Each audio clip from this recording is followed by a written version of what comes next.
All right. Hello, everyone, and welcome. My name is Omari Averett Phillips. I'm the chair of the Society of Civil War Historians Graduate Student Connections Committee. And we'd like to thank all of you for coming to what is our first event of the academic year. It's a conversation with Journal of the Civil War era co-editor, Dr. Gregory Downs.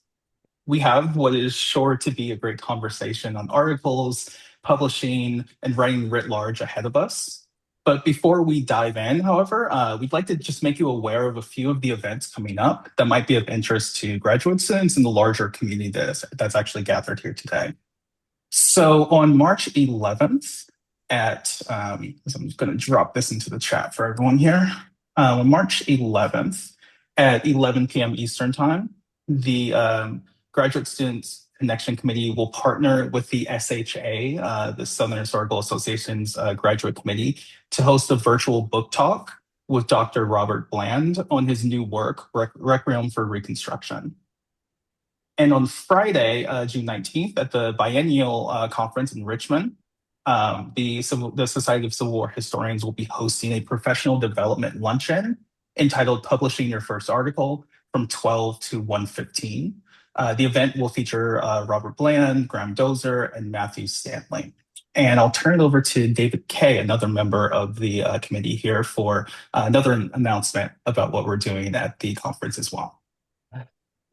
Yes, thank you, Amari. Hello, all. I'm David Kay from UNCG, and I'm also kind of excited to announce the luncheon for graduate students and early career folks within about 4 years of graduation at the SCWH conference in Richmond this summer. So as you are looking to register, hopefully soon, there is noting that you would like to attend the luncheon. We are going to be having a few brief remarks about some of the work that the Graduate Student Council as well as the Early Career Council is doing, events like this and other opportunities that we work on.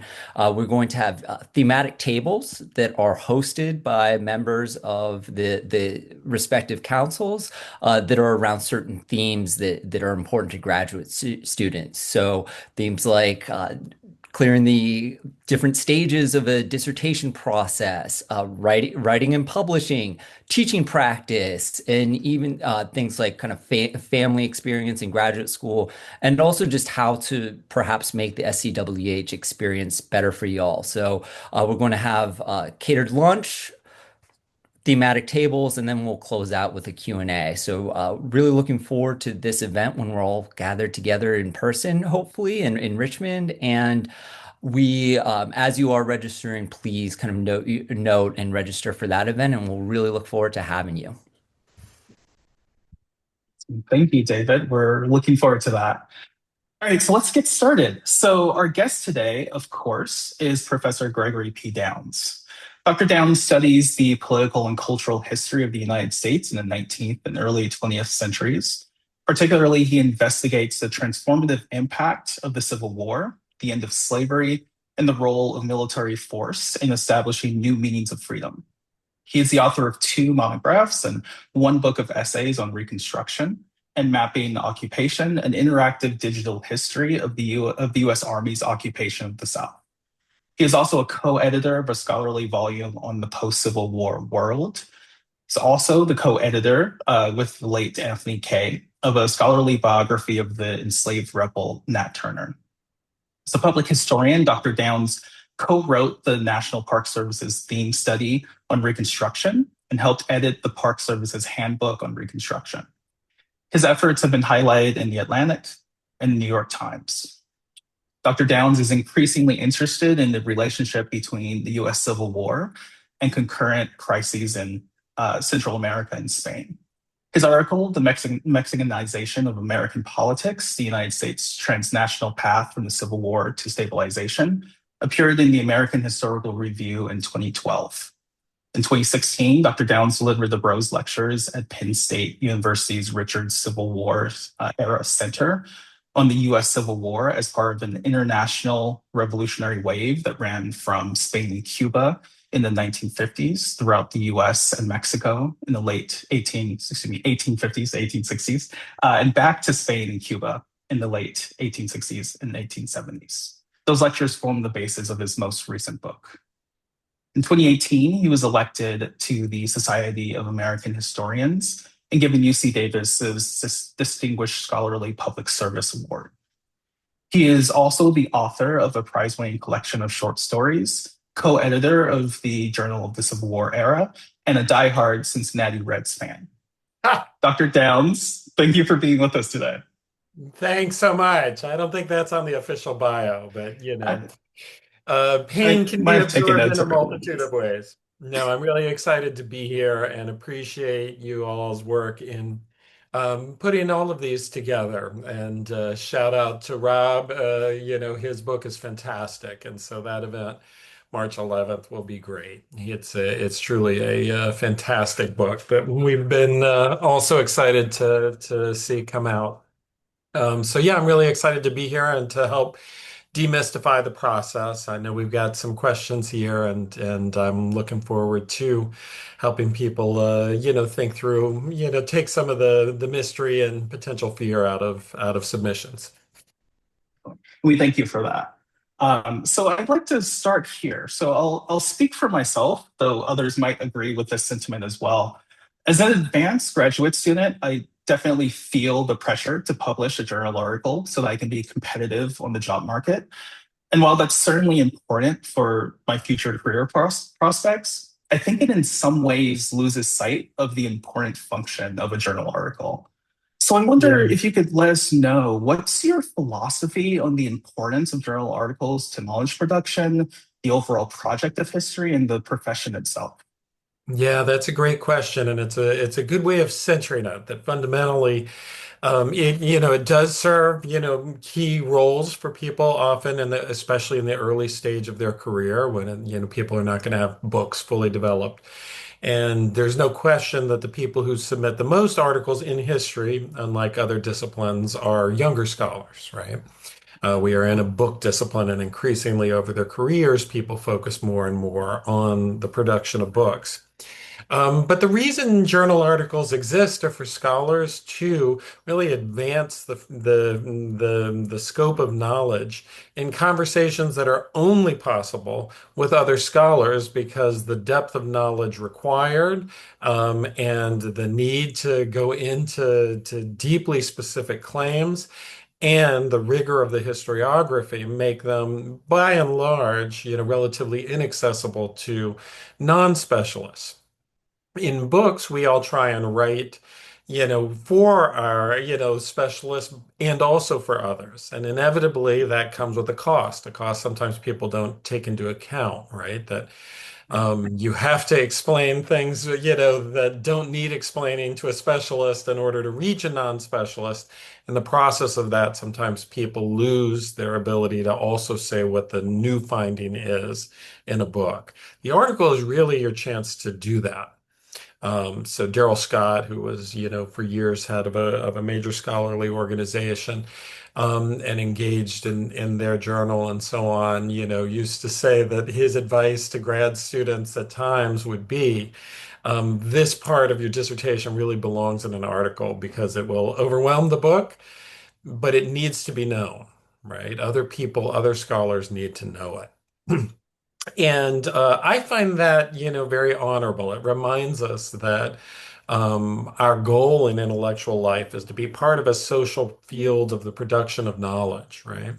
That we are trying to know more as a field, and that depends upon the work of many people and also on the willingness of all of us to, read, other people's work at different stages. And the article, in that sense, is the time when you can most explicitly say, this is, what I've got to say to other specialists. Of course, for certain journals, that's, the exact audience differs. But a journal like ours, or like JEAR, or JGAPE, or ones like that, you're really saying, this will help shift the way that some of the most knowledgeable people in the world about my topic will think about it. That's really important. Or this may help reorient some of the arguments that were happening. Or this will bring to life, it's less common, but occasionally this will bring to light a set of facts that, people don't know and that will really, shift the kind of narratives that other historians are writing about. So to me, that's the best part of the profession. And it's a part that historians sometimes apologize for.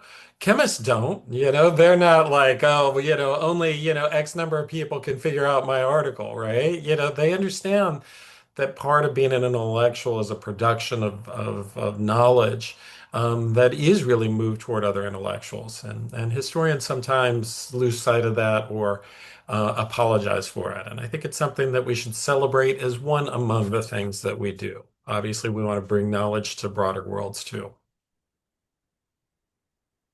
Thank you for that. And talking about the journal, I wonder if you could demystify for all of us what's the process like Yeah. from submission to publication with the journal in Civil War era? Yeah.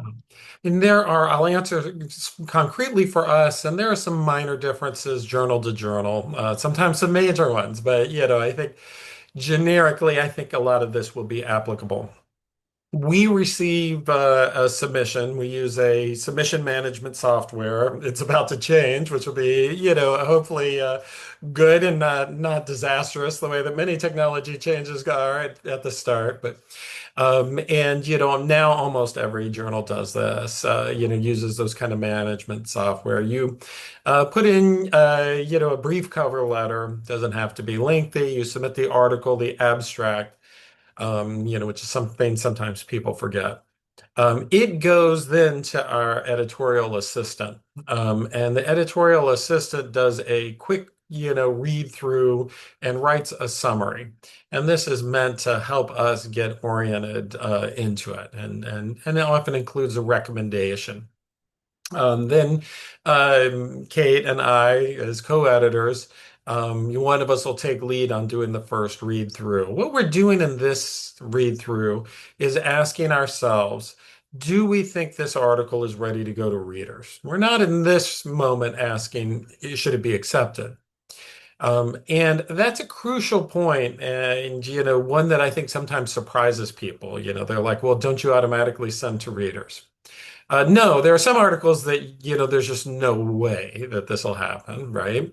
But much more common, and we get some submissions from people who I don't know that they've ever read a history journal, which is, challenging, right? They're just narrations of fact, and that's not what history articles are. But the much more common scenario is where we can see some aspect that's missing that will become the main thing that every reader is going to say. In that case, it's not the best use of your time as the writer to get, or of those readers to get responses that really can't get beyond this initial limitation. It might be in, making a claim of novelty that is no one will think is sustainable and will just lead to people, listing the works that, argue related points, or it might be failing to incorporate a really, central aspect of the historiography. Or often it is failure to articulate or, not yet being ready to articulate a really clear argument.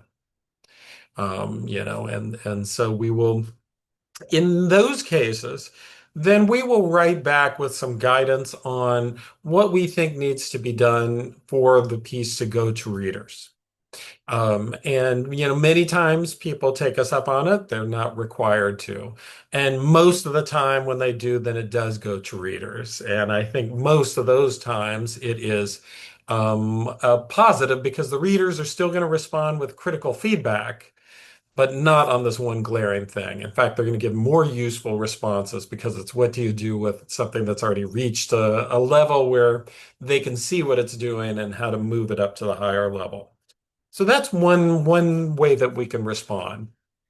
Sometimes we desk reject pieces, right? And they don't go to readers at all because either it's not the right fit or it's not really an academic article or, something like that. That's not our goal, obviously, but it's also very much our goal not to waste people's time. And, especially younger scholars' time. If it's not going to happen here, they should have the option to make their next choice.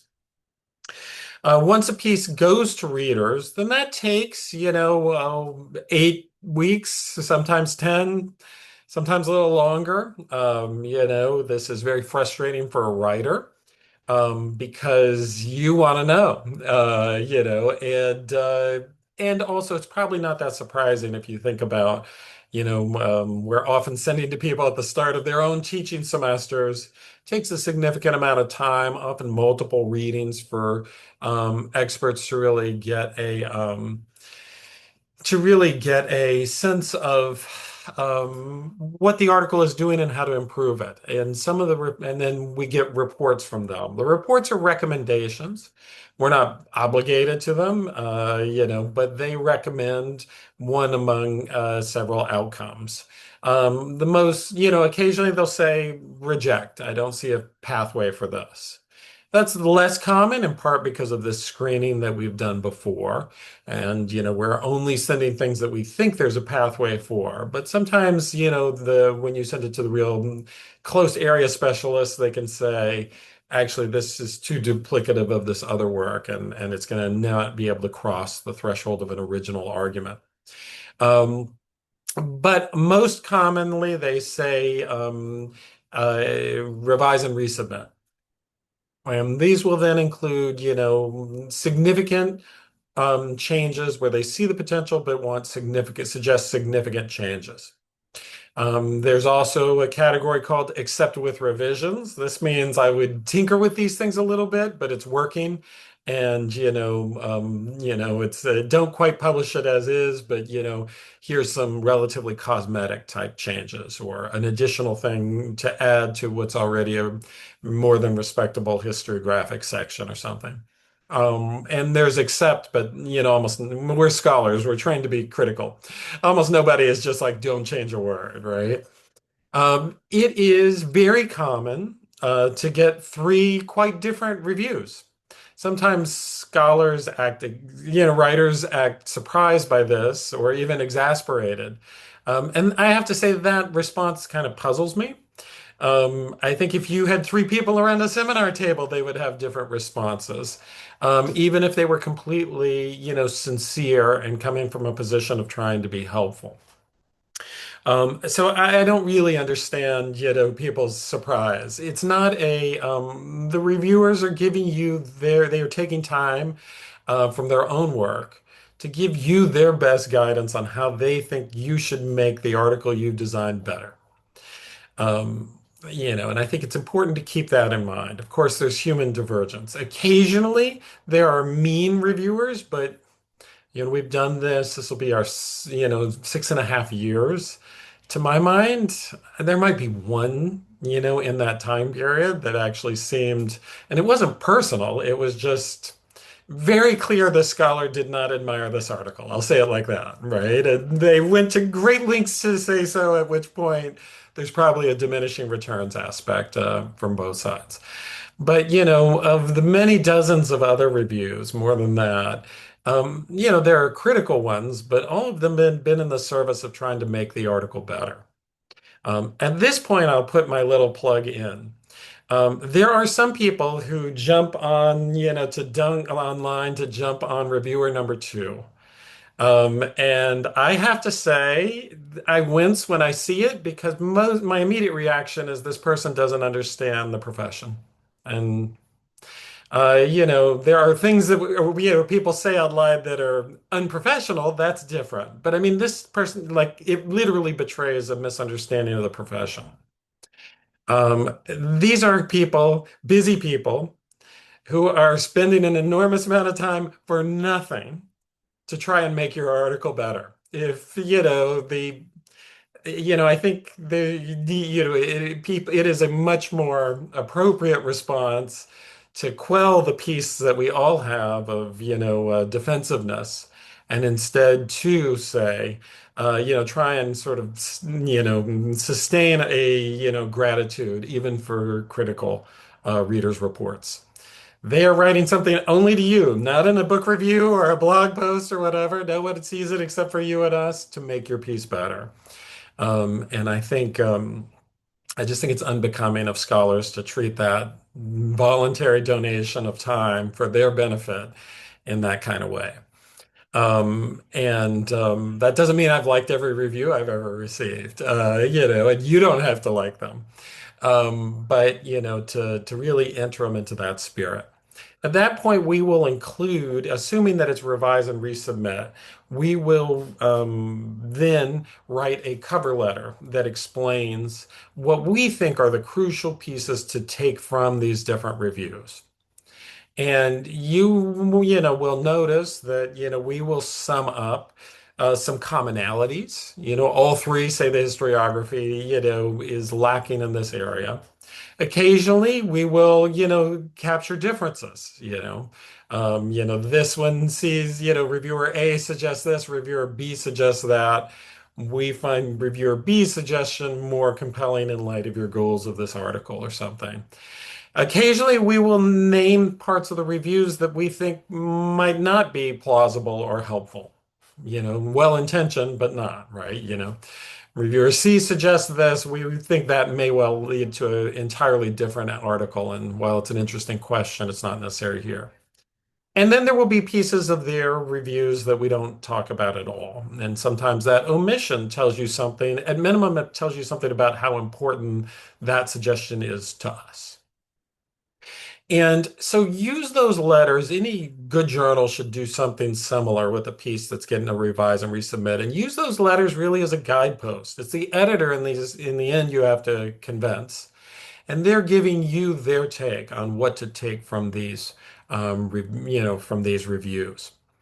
Occasionally, but there has been only one piece in 6.5 years that where all three people said accept. I mean, it was really accept with revisions. They had cosmetic changes. To give you a sense of how effective, in my view, though imperfect, the blind system is, this person was a master's student. Nobody said that out of deference. Nobody knew who this person was. No, not just because the name was scrubbed, but it was impossible to figure out. I know because one of them later said, after it had, had been accepted, said, "Can you help connect me with this person?" I figured after I sent it in, I would Google and find them and, find from their topic and couldn't find anything there. So, these, were senior people reading something totally blind and saying this piece, is, to some of them clearly the best, first round submission that they'd seen in their time of reviewing. That doesn't mean that there's never times. I mean, if you get certain topics get very quickly identified with people, right? And so there becomes a level at which it's hard to have perfect anonymity, even if your name is withheld. Um, but we'll give you that cover letter, and use that as a guidepost. When you revise, take the time you need. There are occasionally people who want to turn it around in 8 days, and sometimes that's not really conceptually possible given the scale of work we're talking about. Telling journals, I think I need about 3 months to do this or something is a good way to kind of assure them that you have a plan. When you send it back, send your own cover letter, and your cover letter should address the points that the editors raised. You don't have to address every point in the reviews. And sometimes that addresses I was not able to do, number one, I responded to in this way. Number two, I didn't use your exact suggestion, but I, took the criticism and responded in a different way that I think addresses the fundamental point. Number three, I wasn't able to do or chose not to do because of blank. Um, a common question people will say is, I sent it at the length maximum, and now I have all these things to add. Does that mean I get extra words? Not really. You get to make hard choices about what to prioritize. And I get that feels, challenging, but prioritization is a huge part of the intellectual work we do as scholars. And then you'll send that back. At some times, depending on, the kind of level of the critique, we might send it to one or two of the original three reviewers. Usually things go to three unless there's a really unusual reason. And we might do that and just say, you read this before. Sometimes people will say, after writing a very long initial review, say this, fulfilled the, suggestions that I made, and I'm good with it. Sometimes they'll write with additional suggestions. And it really depends. That can end after one round of revision, or occasionally it goes a little more. We try not to let things go too much farther. Again, not to waste someone's time. If it seems like the revisions can't possibly meet the what we, think would be required for the journal, we will let people go, not to be cruel, but to try and be respectful of their time. There might be other places you want to hold it, you want to send it. And then at that point, when we're done, we usually will do a last read by us where we kind of suggest changes in the text purely for clarity. And then it goes to copy editing, and our managing editor runs through the process with the copy editor and forms and stuff like that, and images if you have those, and things like that. Couple last general points, I would say. We try to tell people within 2 weeks whether the piece is going to readers or not. I don't know why more journals don't do this. I think increasingly they are. They used to never do it, and I feel like you should know. It's not that they're taking 9 months to respond, it's that they're waiting on this reader, right? B, we, try hard to keep our readers roughly within time, but they are, volunteering. And occasionally it creeps a little longer, and that doesn't mean anything good, bad, or indifferent. It probably just means the person's busy, or something like that. It's not a sign. And then you should take very seriously the injunction of all journals I know of that you cannot multiply submit. That if you do and you won't get away with it because all the journals are going to ask. It's a relatively defined pool of hyper specialists in your area, and it's very likely the same person will be asked to write for two journals. That person should then immediately tell both journals this, and they should both drop you and basically put you on a ban list, because it's a huge waste of people's time. And good journals are working productively to help respect your time, and that's a huge violation at this point. And then it comes out. There we go. Well, thank you so much for starting to demystify that process. And you mentioned in the kind of early phase the importance of a really clear original argument. And I'm curious what advice you have for writers, particularly graduate students, about in developing that very clear argument, and then balancing that with the narrative, historical narrative in an article length piece. Yeah, that's a great question. Say it one more time for me to make sure I'm answering the So, question the way you so I asked it, think if you don't mind. I'm curious about your insights into developing those really clear Yeah. arguments and then balancing that with the narrative in an article length piece. Yeah. So there is a sort of genre of article, that you learn pretty quickly, and you all probably know, and if not, then just if you read articles, which is a hugely important thing to do before submitting. Which is, anecdote that introduces a kind of surprising juxtaposition or seeming contradiction, or, something that gives the reader some sense of being jarred. Pullback claim of the, argument of what it represents, contextualization in the historiography to explain where this lands in this developing historiography, and usually a broadening historiography on this exact topic, on this broader field that this topic is a part of. And then by about page 5 or 6, which is the challenging part, double space 5 or 6 into the meat of the body of the article. So, you'll see those exist, and it's worth going through and just underlining people's arguments. There are some things that to me are a tell that someone is not ready for readers. Contributes to, that tells us nothing. That's not an argument. Is related to, adds to. These are not arguments, right? These are ways, they don't actually create, sort of points of friction, not in a bad way, but just of intellectual collision between ideas that make readers think. Adds to is not enough big enough claim for a journal article, no matter what, right? And I think so. An argument is a claim, usually about the a claim about the historiography that explains why your finding in this very specific case represents either a new, demonstrates either a new form of the of argument within the historiography or reinforces one or another position in a multi-sided, ongoing, really vivid debate, or plausibly ignites a debate in an area that seemed to be settled.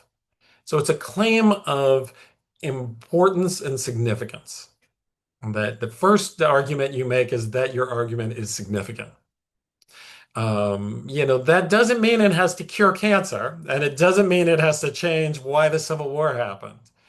But it does mean it has to tell us why people who know this field will find what you're doing surprising and in some serious way new. And so in that sense, sometimes we get pieces that don't have arguments that are really sort of narrative descriptions. They might be possible to bring an argument out, but there's no way for that to go to readers without that. And then there's errors people fall into in trying to get arguments. Sometimes they crazily overstate, they wildly overstate. No scholar before. That's a really dangerous one because every reader immediately starts thinking, what about, what about, what about, right? It's also often not a very interesting argument. I mean, I think in my day, if you said no one has ever done this, a grad committee would say, did you ever think there's a reason for that? Like maybe it's not that interesting. That's not inherently the case, but it's not, the fact of novelty is not enough of a case to carry an argument. It's a claim about significance and the way that it'll change the thinking of people who know this field very well. Even if it turns out that that change is quite specific, but you're able to say why it matters. And the other error people make is their fear, I think, politeness and fear of saying anything that anyone could ever construe as critical of another scholar leads them to, write a Whiggish narrative in which scholarship always gets better and better and culminates in their work, and no one has ever, there's never been points of disagreement. That's just not true, right? The scholars exist, scholars do their work by thinking in relation to other people, and that means a certain amount of differentiation, especially among people who deeply admire each other's work. And explaining those differences and what people are emphasizing or how they're doing their work is real, and explaining why those differences matter is really important. And it's in fact respectful. To me, it's sort of disrespectful when I read things that just treat, other work as something only to be applauded. These are intellectual contributions. They're meant to make you think. Not just to be, sort of flags you wave at as you drive by. So that's I think a piece that, sometimes takes time to not overswing and be, wildly dismissive, but and claim novelty, but also not underswing and in the process undermine the kind of intellectual rigor of the project. Thank you. I really appreciate that. And I think you mentioned some errors. And speaking of those, one of our questions from the committee is what is the most common mistake made from your perspective when graduate students are trying to turn a seminar paper into a potential journal article? Yeah, it's a good question. I mean, sometimes it is not giving themselves time away from the time pressure of a semester-long seminar, much more challenging a quarter-long seminar, not giving themselves the time to expand upon the historiography and really think about their relationship to it, right? You've got more time than you do in a seminar, and you have the chance to do that. Sometimes becomes visible. I mean, it's very visible if things don't appear, but it's also very visible in the shopping list type footnotes that people do when it's pretty clear they haven't read these books, but they're just dumping things in so no one says you didn't include them. It's much more important to be able to distinguish among these potential, works and explain their different emphases, even if you have to do so in very compressed form. That takes time, and it's unlikely that in a seminar you can both achieve that level of depth of knowledge and find the kind of primary source, contribution that is necessary. So it's more likely that we get ones that have strong primary source and either missing an argument or thin in their historiography, which are usually interrelated. Occasionally the other way around, but that's the most common challenge people make. And it's really helpful. Sometimes you get ones from people where it's not clear that they've read a journal article. And that's really important. You should be reading the journals you want to appear in, and you should be submitting to the ones that you're reading, right? Whether that's us or a different journal. And you should be reading the journals, if you're earlier side, you should 100% be reading JER and William and Mary. Or on the later side, you should totally be reading, along with us, Jagape and Modern America, or, whichever other ones are meaningful in your field, slavery abolition, whatever the journals are that are meaningful in the way you define your field. Thank you for that. Quick, um, for everyone that is in the audience, we're going to be taking questions from you all in just a few minutes. So go ahead and drop the questions that you have in the chat. So from revision to potentially the other side of publication here, Greg, I'm wondering if you have any advice for when you just know it might be time for you to move on from a potential article, to just sort of let it go because it's just not getting to the place that you might want or the place that editors might want. You're talking about from the perspective of a writer, not Yes, from the editor's yes, yeah, perspective. correct, yeah. I mean, I would pay a lot of attention to the signals the editor is sending, because those letters should be very clear and should, kind of define a path. And if they don't, then that maybe the editor's not doing what I would see as their job, which is to, respect your time. I mean, of course, we all want to imagine that, every piece will flower in some new and unexpected way, but we also need to be realistic with people about, saying, and there are times when we will say to people, this is, at a level that could be a revise and resubmit, but it's a huge amount of work, and you're in grad school. Like, you should really talk to your advisor. Is this the right thing for you? Because it could keep you from progressing on your dissertation. And I think that's something that I would also think about. So one is, what are your other things that you need to be doing? In grad school, you do want to publish, and fundamentally you need to finish your dissertation, right? So you don't want to lose track in that sense. I would say if you're not hearing back from a journal, I would, query them. And then, if they're very vague or they're not responsive, then withdraw and submit somewhere else. I mean, you don't want to do that lightly. I don't think any of the ones that I've mentioned, have, failures in the system, that, would require that. But there are certainly journals out there. One of my first articles I submitted to a journal. 18 months later, they told me they decided not to send it to readers. Well, that's a real grotesque failing of professionalism and of, just sort of a human empathy. It's kind of to me a moral failing, not because it was me, but to anybody.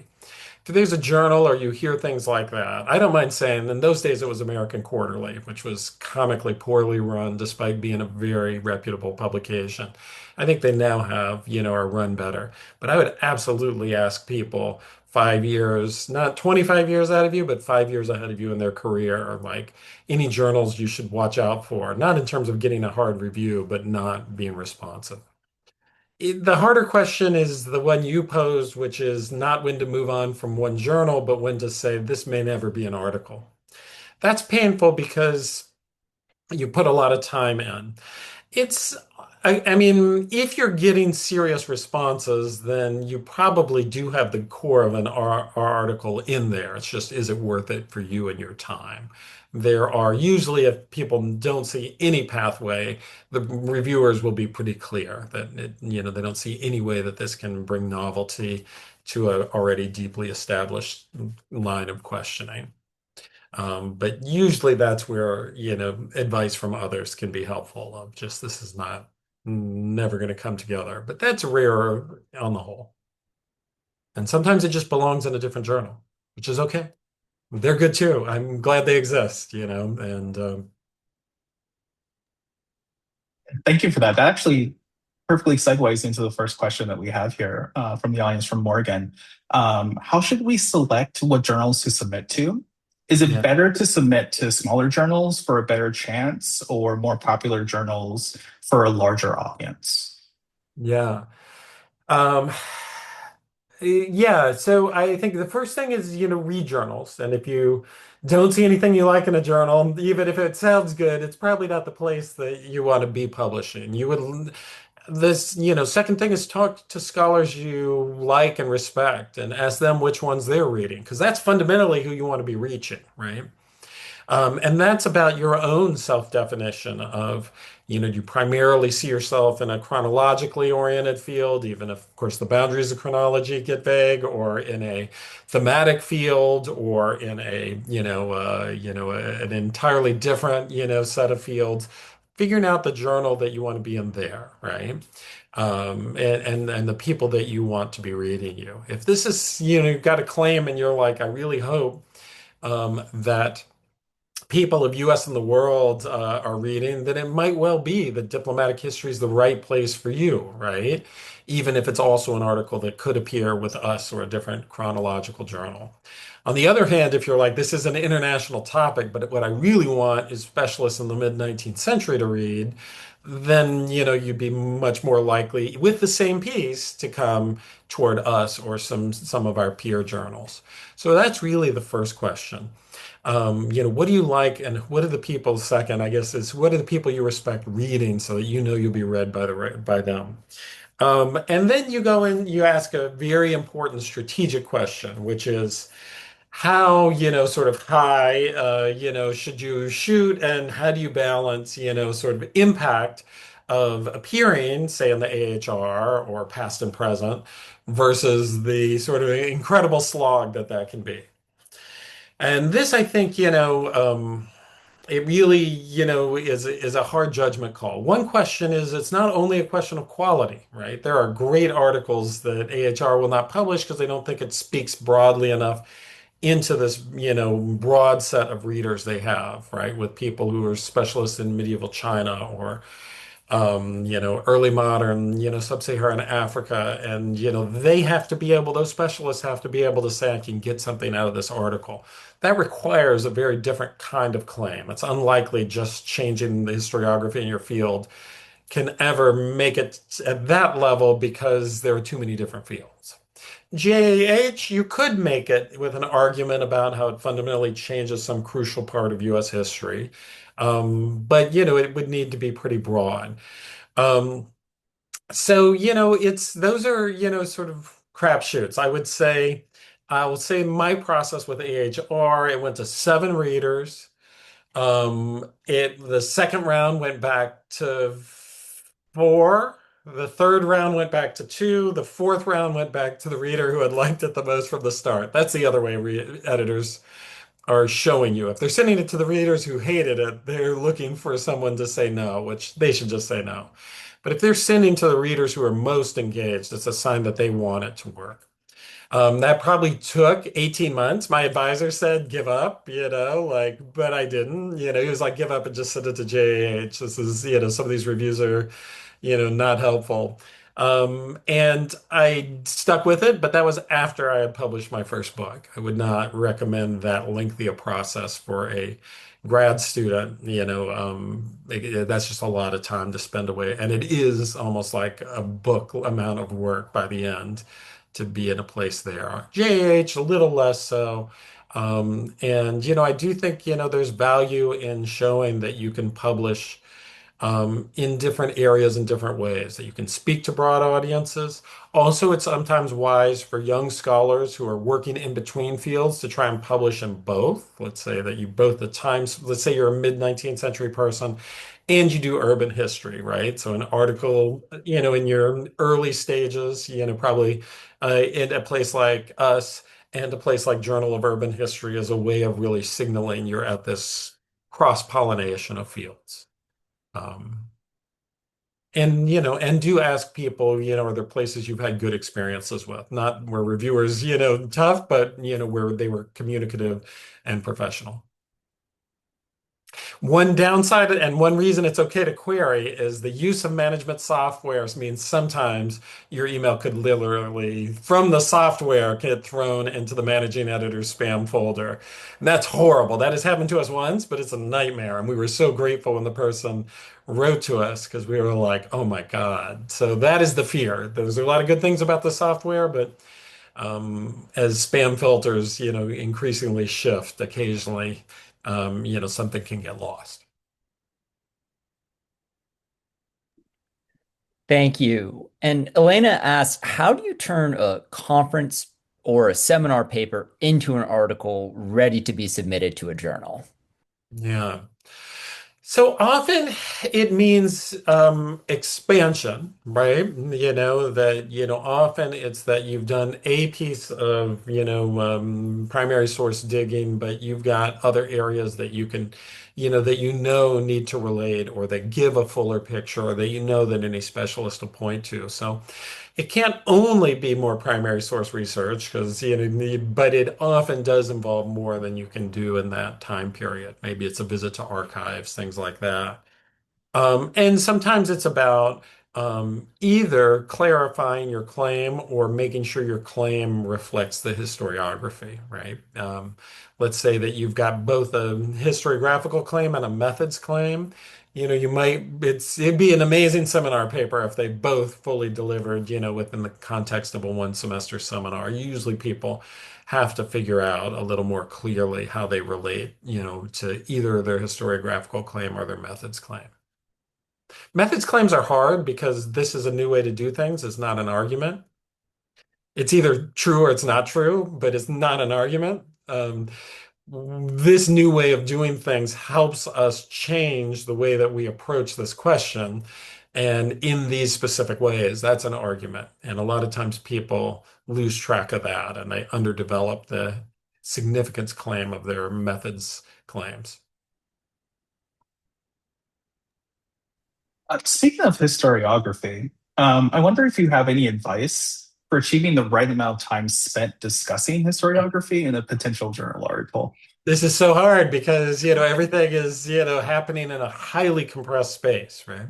So it is generally true that people are done with anecdote, statement of argument and significance, historiography by about the bottom of page 5 of their double space submission. That means especially the beginning is incredibly compressed, and that does mean difficult choices. But that's generally the time frame. By then, maybe 6, but not 10. And I think when we've asked, students who have worked for us, including you, usually they say well, I'll ask you, when you read pieces, what did you think was the most common way that pieces that could have worked didn't work? Ooh, that's a great question. I'm gonna throw it back to you and think about that one for a second because I feel like there's too many that are coming All on spot right now. right. But you're I've had other people who did this say, worked for us as students, say it was really, surprising to them how many pieces made their argument on page 10. And that can't work. It just can't, right? So, I think it's a lot of pressure to put on those first 5 pages, but it is what pieces, so successful pieces do. You're writing to readers who are patient because they're academics, but they also have huge stacks of books on their desk. And you have to make your case of, what this is about and why it matters. And that needs to be very clear. Then they can buy in for the time it'll take for you to develop. Yeah, I absolutely agree with that. That and sort of the double claims or double arguments. I feel like the page 10 and then page 15, there's a different argument that just sort of comes up out of That's nowhere. true. Um, Yeah, that is a puzzling one, right? Yeah. we have what will probably be our last question here from Jay. Can you give an example of a methods claim? Sure. So I think sometimes they come from, there's a couple different things, not all of which would count as methods, in a strict definition, but it's what I think of as saying, here's an approach not, that people aren't using in the field. And so some of these, can come from uh, cultural reading, in the 90s and zeros, it was what happens if we read these, evidence through cultural lenses, right? And that's bigger than a method, but it is also a method of approach, right? And, then therefore it leads to this, that, then flowed into what happens if we apply a gendered lens to, claims that might not on their surface seem gendered and understand that. And that, 90 zeros, those were the most common. There were a lot of claims that came from discursive readings, back in those days, right? The people who had just read Foucault and thought that nobody else had or something. And what happens if we set our discourses that led to a set of claims. You can see this now in, say, history of the senses, which is an area where people have worked more in other areas, especially early modern and medieval, but are increasingly trying to apply to not U.S. history. And so, what does it mean to center a sensory read of history, either of all the senses or a history of smell, a history of taste, a history of something like that. So, those are, typically what I'm thinking of. And the key point is not to say no one has used the history of smell, in this field, therefore it must be necessary. It's to say the history of smell allows people who may never write about the history of smell, but who do care about this topic. Say, there are some people doing this related to soldiers' experiences in the war. Two, it'll allow them to see things about questions they care about in a different light. That's really the strength of that kind of claim. And it's based on A, a respect for the reader that they are, and B, also a sense that readers pay more attention when they think, oh, this will change what I do. And that's rarely going to mean I'm going to drop everything. It's going to mean I'm going to stay in my areas I'm interested in, but have this additional way that helps me rethink these things I thought I knew. That's the key claim of those kind of claims. Not just that you can, but that you should, right? That it's useful, that it changes the things other people care about.